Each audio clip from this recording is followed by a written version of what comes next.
Hello everyone, welcome to this episode of the Capable Minds podcast. Today we have Calum and Luke from Mentality Clothing to share their amazing journey creating a mental health clothing brand. As always, please like, share and subscribe to our channel to help us grow. And before we go, ask yourselves one question: what makes you capable? Capable Minds podcast. All right guys, How you doing?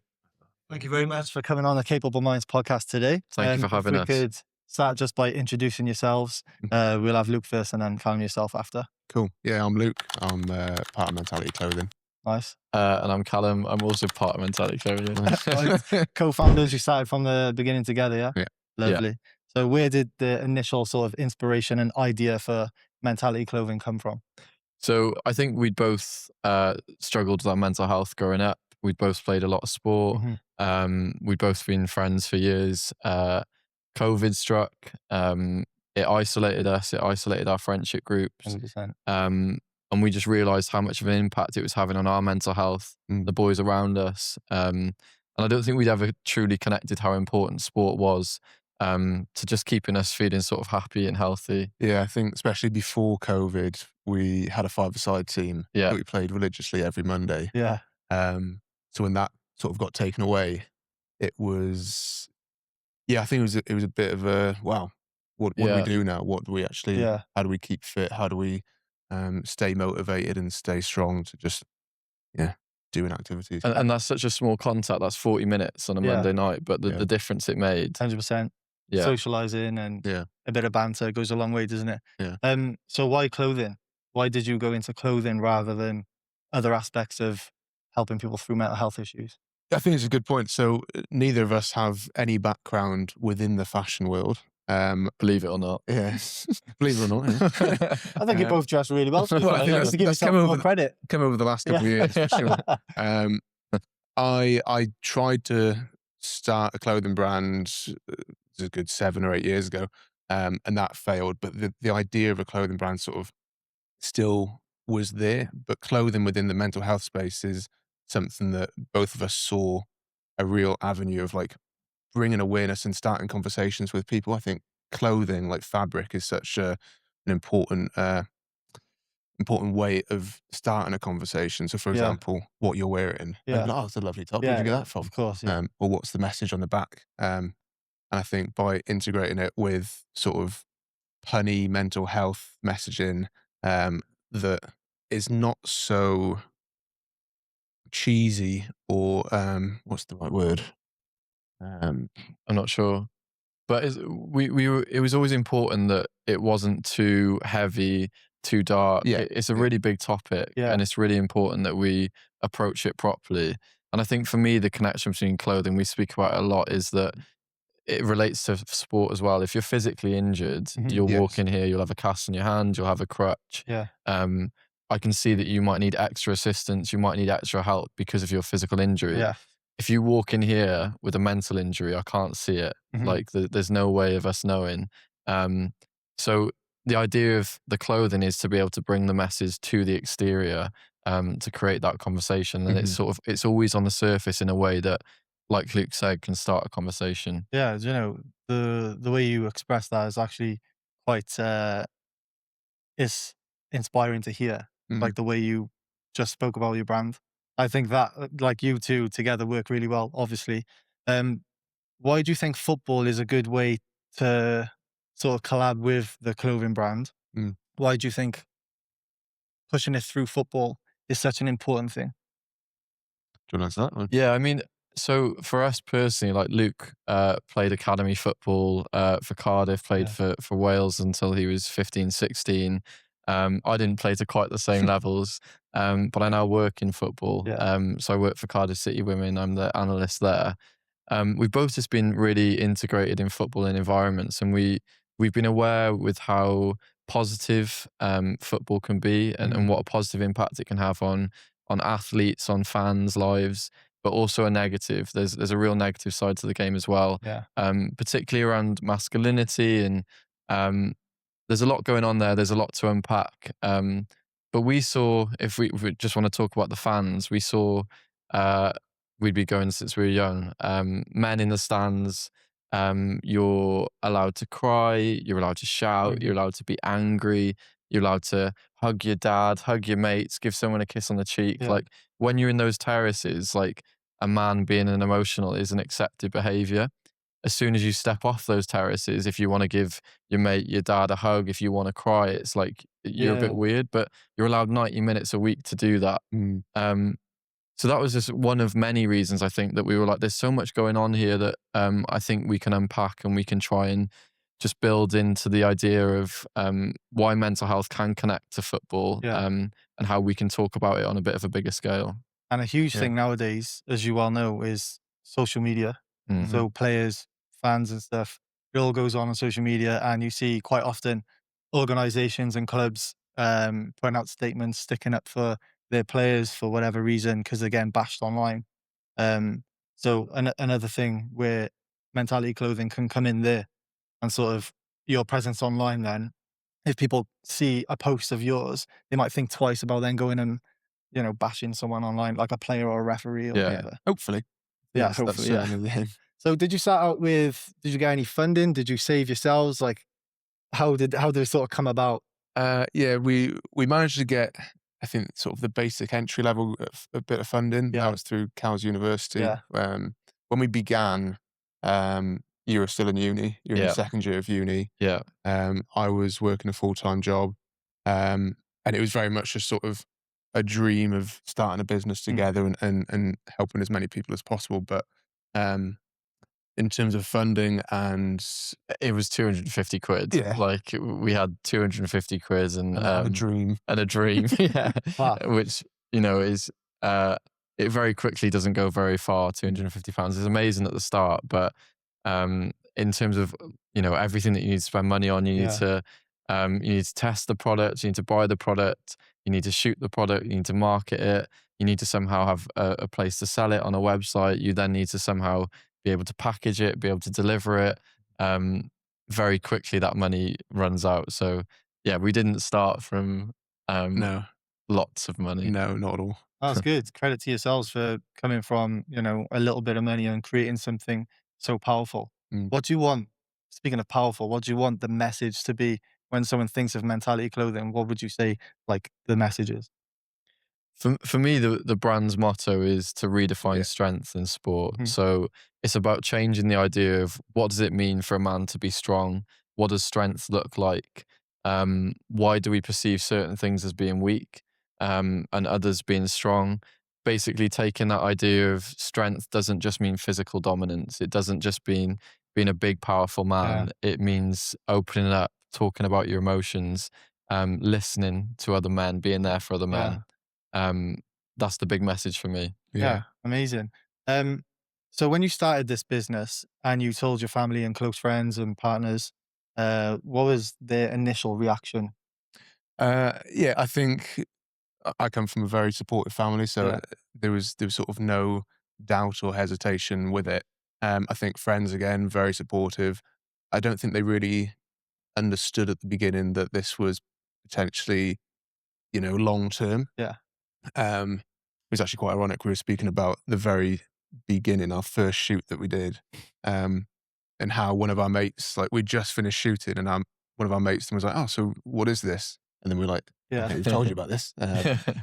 But everyone's been very supportive, and we're truly blessed to have those people in our Yeah. lives. Yeah. What about yourself? Exactly the same, to be Yeah. honest. Like I've come from a really supportive background. I've got a really I'm really lucky to have a really tight, supportive family. Friendship groups, like I say, the reason we started this is we realized that sort of a lot of the friends around us around COVID were struggling similarly to us. So we started those conversations internally amongst Yeah. sort of our group of boys and then had those chats. And I think we've always felt safe to be able to have Yeah. those conversations with each other. And I think that's important to show people, but that, that's okay, that we're not weak for having those conversations. We're not weak for having difficult days and sharing that with each other. Definitely not, because everyone goes through those sort of ups and downs. Yeah. You could be the most successful person in the world. You think of Cristiano Ronaldo, for example. If he misses a penalty, he probably has the worst week of his life. Yeah. Just because he missed a pen. Yeah. But to anyone else, it's like, oh, he missed a pen. Like, people do that. Yeah. But some people take on problems heavier than others. Of course, And yeah. I think, what you said is perfect, to be fair. So you two having each other as partners, How have you found that? Is this what you laughed at when you were reading the questions with the disagreements? No. So, what have been the most beneficial things of having each other as co-founders, and also has there been any disagreements, small or big? And is there something you want to sort of talk about? Well, it's been awful. It's been terrible. Yeah, we were debating whether to come on. I think the benefits, we've gone from being friends to now best mates, and we live together. It's sort of like, it's blossomed from a place of friends and business partners to now like best mates, business partners, housemates. Like, it's actually wild. And disagreements, I think within any sort of partnership, you'll have certain disagreements, but because of the friendship, I think we're so good at putting friendship before anything. So it's like, right, let's discuss it then. What do you disagree with? But it's literally been nothing major, is it? No, just like moments. Yeah, I think for we've both said at different points, like we wouldn't still be doing this if we started it by ourselves. Like I wouldn't still be doing mentality without Luke. I wouldn't still have the drive, the passion. Every day, like I wake up and I want to be accountable to Luke, to myself, to make sure that I'm working hard so the business succeeds for me, for Luke. And yeah, I think we motivate each other a lot. There has, like you said, been disagreements, but I think when you start as close friends and then you create something together, it's like creating a band. Like how often do you hear within music, like mates like start a band, they do okay, and then they start to get a bit more difficult because there's more pressures on your relationship. We're not just playing football and going down the pub and then don't see each other for a week. It's like every day we have to be speaking to each other and keeping good contact with each other. So there's been some disagreements, but I think we've just kept a really good base level of respect for each other, for our friendship. And we've always said that the friendship is more important than the business, because we're only doing the business because of the friendship and because of the message. So if we ever lose sight of that, then we're wasting our time. Spot on. So even though you live together and you're housemates, do you still have to like schedule a call? Are you free at 7? We need to talk about business. A little bit, yeah, definitely. I think there are knocks on doors. There are knocks on doors. Yeah, definitely. Sometimes there's been times when we come back from things, it's like 1:30 and like Luke's in my room and he's like, I've got this idea for this. And I'm like, it's great, but let's talk about it in the morning. I need my sleep. So I'm in bed. What are the roles between like what do each of you do within Mentality Clothing? So I think we both wear so many hats. That's something that we tend to say. So my specialty is sort of the brand and design. I'd say that I'm the brand and design director, or sure, more of like company director who deals with the business side of things and the networking.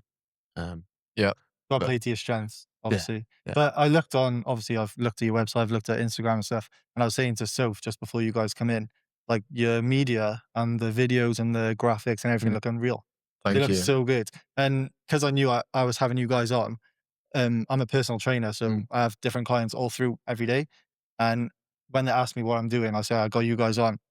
And they're asking about the business, and I show them on Instagram, and their reaction is the same as mine. Like, oh, that looks really good. It looks engaging. And one thing that I wanted to tell you was, even though it's called Mentality Clothing and you didn't want to shed a dark light on sort of mental health issues or wellness, the branding is very bright and sort of, you all look really you look radiant. Like your media, that's the only word I can think to describe it. The account looks radiant, which is obviously what you want to put across. Yeah, I think it's very important for us to sort of, with the brand, because it's such a heavy topic. You don't want the content to be constantly heavy. So we do a couple of skits every now and again that I think the aim of that is to sort of bring light to such. Honestly, it looks really good. You should be proud of yourselves. Thank you, man. So I know you heavily in sport. Even though it like being a professional athlete or an athlete who plays any sport doesn't, like, no matter what the level is, why do you think that within sport it can become toxic? Like why do you think that is the case within many sports and at every level? That's a really good question. I think it's very layered. I think it's where was the question sport or football? Yeah, within sport as a whole, across every sport. Like, why does it become toxic? I guess where did like sport originate? You'd have to Yeah. go back to origins, and it originates with men and gladiators fighting in the Yeah. ring to the death, and then games where people said, "Oh, maybe we don't have to kill each other as the ending, but it has to be quite fierce." Yeah. And then we obviously now have modern day sports as various iterations of older things. Likewise, behaviours of particularly men and how they would battle is now seen on the pitch, and I think there's certain expectations of whilst you're on the pitch, you have to be aggressive, you have to be competitive, you have to aim to dominate your opponent. There's lots of things within masculinity which should still be accepted and celebrated. That when we compete, we need to compete properly, and we're not trying to. If you're going into a tackle, you can't go in like weak physically. You need to be strong.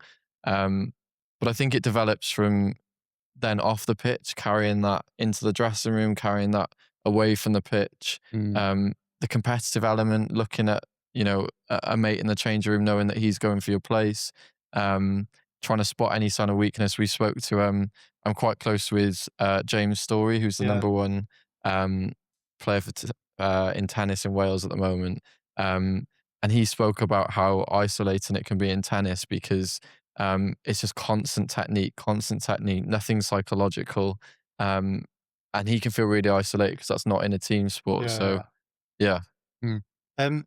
So with sport and mentality clothing, what you just said, how do you hope your brand can bridge the gap between people being in a toxic environment in sport or suffering mental health issues? How do you hope that your brand can kind of bridge that gap into something that's more inspiring and happy and joyous? Sorry, I was going to mention mentality football there because I think that's sort Oh of yeah, Yeah, go yeah. on.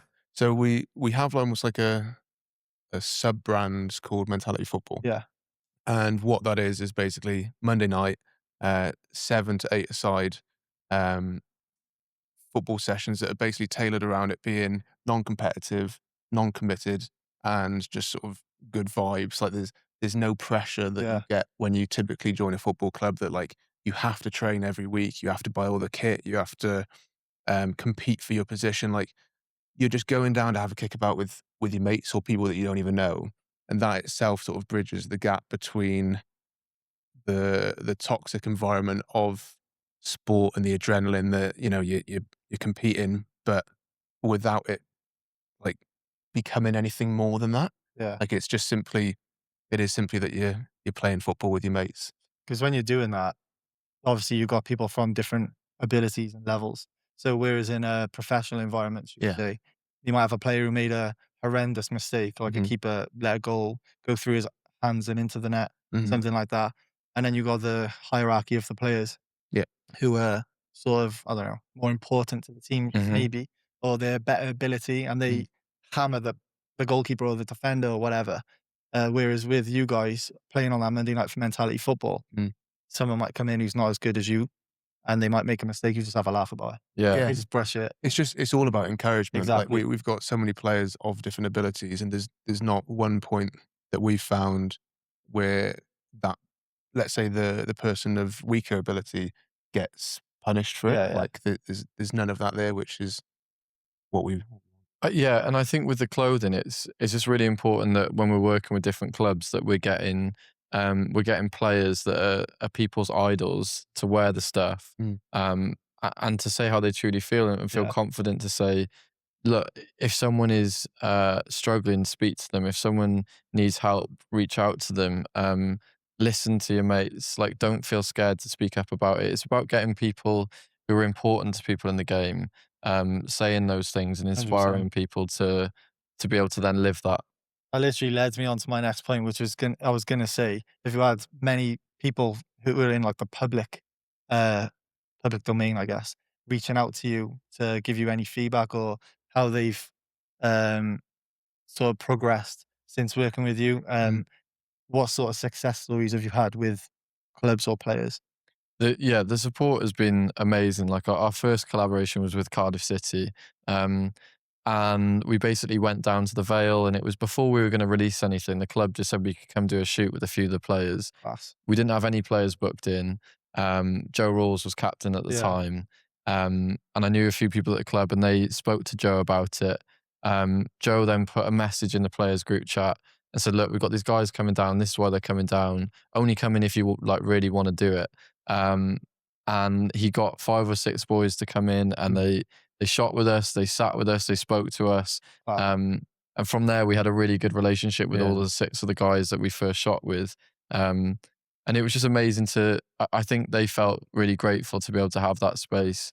That they felt someone was doing something for them, someone was doing something for the game, Yeah. but doing it in the right way as well. So personally, I've been quite surprised at how um, professional footballers have accepted it and have wanted it, and we Yeah. felt like there's definitely a need for it. Yeah. You had Ledley, didn't you? Yeah. That's class, that is. As soon as I seen him, I was like, that's it. Iconic Welsh Yeah. fucking legend. Joe I mean, Ledley's you look quite class. similar to him. Yeah, you do. It's the beard. Yeah. It's the beard, yeah. Have you had many people who are not footballers then, or professional athletes, someone who's day to day, kept up with your social media, saw your posts? Have you had many people messaging you saying this made a big difference to their life just because they're watching what's going on? Yeah, I think again, like stuff like that really takes us back. So for the most recent Amahi drop, we had someone comment on our video that it really helped them. Yeah. And I think just little things like that, whether it's a message or a comment, like you have no idea how much that impacts Cal and myself. Like to know that we're making a difference is just, yeah. Gives you that extra little bit of motivation. doesn't it? Yeah, I think that drop specifically, it was all around suicide awareness, which is the first time we've sort of really tackled that. We had a lot of really lovely messages from Yeah. people. We had a guy actually yesterday just Yeah. message us who like was one of our first ever followers, and he was like, "Hey guys, just checking in, really proud of everything you're doing. This is where I'm at in my life," and we'll have a little chat with them. And yeah, that it's really, really nice. It's good. It's good that you engage with them as well, Yeah. because they might not even know you. They Yeah. message you to say you've made an impact, and then the founders are engaging back with them. That just pushes them even further into going into something that has changed their mindset for the good. But that's why we're doing it. I remember just saying, like, if we could help one person, Exactly. or if we could help the younger versions of ourselves, like, then that's why we're doing it. Yeah. And then talk to me about the charity. So you work with Mind. So talk to me a little bit about that. So we've done a few collaborations with a few different charities. Our first one was Mind, and then we've done like 2 events with Mind Cardiff. Yeah. And they've been amazing. We know the team down at Mind Cardiff. They do some brilliant work. We've done a couple fundraisers for them. We've donated percentages from certain drops. That's unreal. That's amazing. That is. Yeah, Do that. it's so important. Like we can't be. It needs to support the message. It needs to make sure that beyond everything that the clothing's doing, that we're having some sort of a tangible effect in wider communities that these amazing charities are able to hit. Yeah. Did you reach out to them? Yeah, I think like Initially, yeah. so for club stuff, so for Cardiff, we would donate to the club's foundation. Yeah. The most recent MRE drop, we donated to the Samaritan Foundation, which is all about suicide. Yeah. So each drop is almost tailored to different charities that Okay. we can help. Nice. Yeah. Nice. And then when we talk about obviously messaging charities, getting them involved in the clubs, do you find much pushback when you message clubs or players to sort of collab with you? Or is it being sort of not plain sailing, but when you message a professional club, Mm. whatever stature they are, it could be Championship, League One, whatever, do you find you get much pushback, or are they keen to get involved? I think it depends on the club, to be honest. It Yeah. depends on how they're set up. It depends on the kit supplier. Yeah. It depends on contracts. Sometimes they'll be really keen, but they can't work it. We've had quite a few drops get to quite late development and then be pulled. We've had other clubs that have been really plain sailing. So I think there's a real appetite for it, but different clubs are able to do different things. Different people have different levels of control within a club that can actually make something like this happen. So it's a mixed bag, but Yeah. generally once we get to the right people, they're very receptive and open to it. Yeah. It's just football clubs are really, really big entities, and it's easier said than done sometimes. What about sort of dropping a message to the governing body? So like the FA, for example. or the EFL. So they Mm. look after Championship, League One and Two, and the National League. Would that be something you can do? So maybe if it comes from them to all the clubs, sort of like a, Yeah. I don't know, a email Yeah. or a meeting at the next meeting of clubs, they can put it forward for you. Yeah. I think it's certainly something that we've spoken about Mm. in the past. We just felt like we were never there yet to Yeah. do that. So there was so many things that had to come prior to that message, before we knew we were ready for it.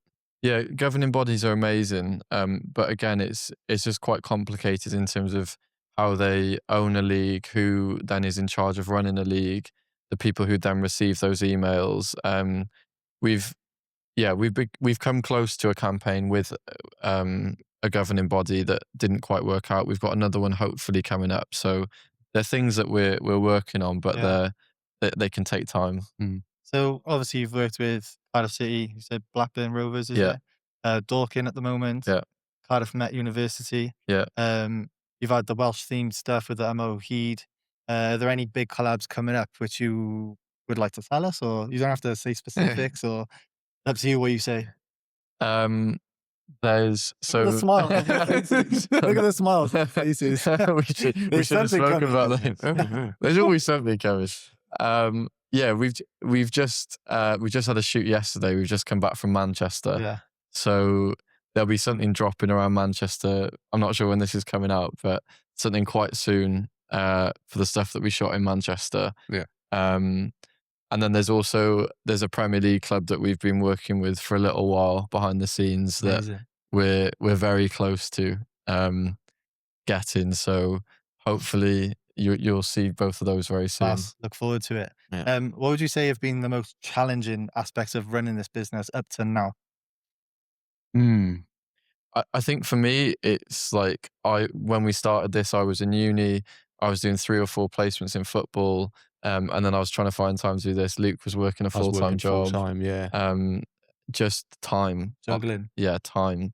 Like when, we didn't get any money from this for the first couple of years. We didn't take anything. We put everything back into the business. So we were fueled off pure passion for what we were doing. And there's times where that's challenging. There's times where you're picking up a salary Yeah. and that feels nice and it feels comfortable. And it's Yeah. like, oh, like work are offering me a bonus. Maybe I could go up to the next bracket. And it's like, you can see a life where it's quite comfortable following that. I was coming out of uni. I was going for different jobs. I was sort of deliberating which way I should go. And I decided to get a part-time job straight away coming out of uni to make sure that I didn't get sucked into that. Yeah. Not that there's anything wrong with that, Will, but I think that just the lack of time and the fact that we were fueled on just passion for what we were doing, there's moments where that can be hard. Yeah. What about yourself? I think, again, we spoke so much over the last 2 years about time, and only recently have I gone full-time with this. So the challenge of time has now been a lot less. But even today So wouldn't you've have both jumped in happened. full time I'm full-time. in this. Yeah. Wow. Cal is pretty much full-time with a That's part-time amazing. job. Yeah. Yeah. So you're really like going for the vision. Yeah. Class. I love that. Luke went full-time in January. So Amazing. this year is, It's a big year for us. Yeah, that's amazing. That's really good. So this brings me on to the defining moments segment of the podcast. So every guest that we get on, obviously you're a partnership, so we'd be together. Yeah. They bring in 3 pictures that has defined your journey, Mentality Clothing's journey to this day. Mhm. And you're going to explain why they're pivotal. Each of you will explain them together, why they're pivotal in your journey. So if we can start with picture 1, you don't have to give them to me. I'm going to overlay it afterwards in the post-production. But if you can explain picture 1 and why it's pivotal. Cool. So picture 1 will be our first drop, our first photo shoot back in 2023. yeah. And that was very much definitive for us as a business, because it was the first thing, and so many things went wrong, so many things went right. Like I said, like our mates didn't even know about it. So we finished the shoot, we went to the pub. Our mate was like, "What is that? Why are you both wearing the same t-shirt?" And yeah, Surprise. There was the message on the the back. message on the back of the t-shirt was wrong. I basically said it was meant to be, remember, it's all right to feel a little deflated. and it said, "It's all right, all right." It said all right twice, the Ah. word all right. But we didn't notice it for We didn't notice it for ages. Yeah. So yeah, that's funny. So that picture, obviously, that's solidifying that this is real. You've actually, Yeah. mm, the ball is rolling. Like that's what the picture signifies, Yeah. essentially. Yeah, it's the first time like the designs had come off the screen and sort of were in our hands in a Yeah. product. And the point is the product wasn't great, but it was there. It was a start, Yeah. and you just got to start things sometimes. Like 100%. we weren't ready, but that doesn't matter. Like you've just got to start things and you've just got to do it. One of the best pieces of advice I've been told in the past is start now, perfect it later. Yeah, Because most people don't even start. exactly. So just start, get the ball rolling. You can perfect it as you go. You can 100%. learn as you go. Yeah. So that brings me on to picture number 2. Why is it a defining moment? So picture number 2 will be our studio that we print from, and that will be QTS. Do you want to touch on this? Because I went on the first. Yeah. So 2 years ago. Yeah. 2 years ago, I was at the rugby, and I got tickets with a guy called Andrew Harrison, who's the CEO of a company called QTS Industrial Supplies. QTS also have like an embroideries where they have a heat press, they have an embroidery machine, and I was just casually chatting to him at the rugby. And he said, what do you do? And I said, I'm in uni, but I also do this thing on the side. I had no idea who he was. And I told him about it. And he said, right, I've got a studio in Cardiff Bay. Because we were having, at the time, we were probably quite close to calling it a day. We were probably about a year in, 10 months to a year in. And we were struggling with manufacturing the product. It was costing us too much. The quality wasn't what we wanted. We needed more control over the product. But we didn't have the money to buy a single head embroidery machine is 10 grand. He's got 4 heads. Heat press is about £1,000, and then you need the space and the overheads, and we were in no position to get a space like that. Anyway, he said, come down. I'll give it to you guys for free to start with. What? That's class. Gave us a key What a within not very legend. long, and just said he'd had his own little struggles, and he saw the vision and he wanted to support us. And truly we wouldn't be here today without so many people, but he is a real pivotal part to why the business has succeeded. So he allows you to use that free of charge. Yeah. That's unreal. Yeah. That's actually unreal. Yeah, what a man. Legend. Yeah. Shout out Andy. All right, so picture number 3. Why is it a defining moment for your journey? So picture number 3 will be our first collab with Cardiff. And that, again, that just defines sort of the very beginning to, like, this is the beginning. This is where we saw the future of mentality. It was the first time that we collabed with a big club, and probably the biggest club in Wales, if I may say so. I agree. Bluebirds. And I think that was just, we had so many moments during that first drop where Cal and I we couldn't believe that this was actually happening. We had 800 followers at the time. Yeah. And the fact that the club believed that we could do something special with them was just a true sort of sign for us that this is actually, this could work. That is it. That was literally what I was going to say. Is that picture, that moment is just like, I remember looking at each other when we had like Ruben and Joel Colwell wearing it, and then Errol Bullitt was manager at the time, came in. Then Ollie Tanner and Ryan Winter came in, and there were loads of different players and people and we just looked at each other and we went, this can work. Like this, from where we've been, from, like we said, the first shoots, from having days where we're like, look, this is not going to work. Like, we don't have any money. This is costing us. We're making a loss on all of this. That moment was like, okay, this can work. It's like validation from a huge entity. Like you said, football clubs are massive, massive entities. And your whole thing is about, you started because of football and mental health well-being within football. So for validation of a club like Cardiff City, obviously it's a testament to yourselves. Yeah, and I think for both of us, first of all, thank you. But it was also huge for us because you worked for the club. I played for academy football for the club. So it was like we were back at the club, but for a different purpose. And Like it was a full just like, circle moment. Yeah, it was. Yeah, you kept saying that. I was like, I can't believe I'm back. It's unbelievable. Congratulations. Thank you. So if you could go back and speak to yourselves a few years ago when you were a bit younger, when you were going through these sort of mental health struggles, what would each of you tell your younger self while you were having those struggles? One piece of advice that you would give them. I think mine would be keep going.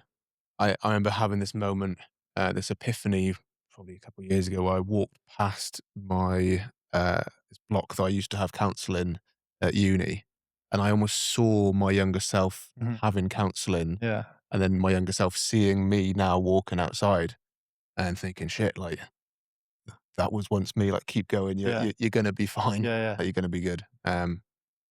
Yeah, never give up. So that's all someone needs to hear sometimes, isn't it? Just keep going. Like, Yeah. eventually you'll get through the sort of storm and you'll come out the other side. So yeah, sometimes people, that's all they need to hear, really. Yeah. And what about yourself? I think for me, it's celebrate the little wins, be proud of the little steps. Yeah. There was a lot of times over the years where I was really struggling with anxiety, and I struggled with comparing myself to other people. And I was like, oh my God, they're doing all of this. Like, they're 21 and they're doing this. I'm 21 and I'm still here. And I was taking really small steps to feeling better. And there were times where I was too hard on myself and I wasn't proud enough of the little things that I had achieved, which for me were big. To others were nothing, Yeah. but for me were big. So I would say just be proud of, like, it's your journey, it's wherever you're at, and any little win for you that might seem minuscule to someone else, celebrate it. It's big, and you can give yourself a lot of encouragement, and it's about creating evidence that you can do something. Yeah. And the more you do something, the more you do something, the more you start to believe, oh, I'm not so anxious in this environment. I can achieve this. I can go here and do this. So celebrate your little wins. Yeah, I think that's really important because everyone, as you know, is on a different time frame, different journey. Your circumstances compared to someone else's will be completely different. So for everyone to sort of celebrate those small wins, like you said, to you they're massive, to other people they might not be, but that doesn't matter. Yeah. It doesn't matter what they think about your win. Yeah. As long as you're proud of it. Because at the same time, there might be something else that feels really easy to me, that's really difficult to them. You know. Exactly. So yeah. What about yourself? Amazing. For myself, Oh, there you go. oh, you put me on the spot now. He's ready to wrap it up. That's a He's like, no. That's a curveball. If I could go back and tell myself a piece of advice, how old? How do you know? 33. 23. Yeah. 23. Oof.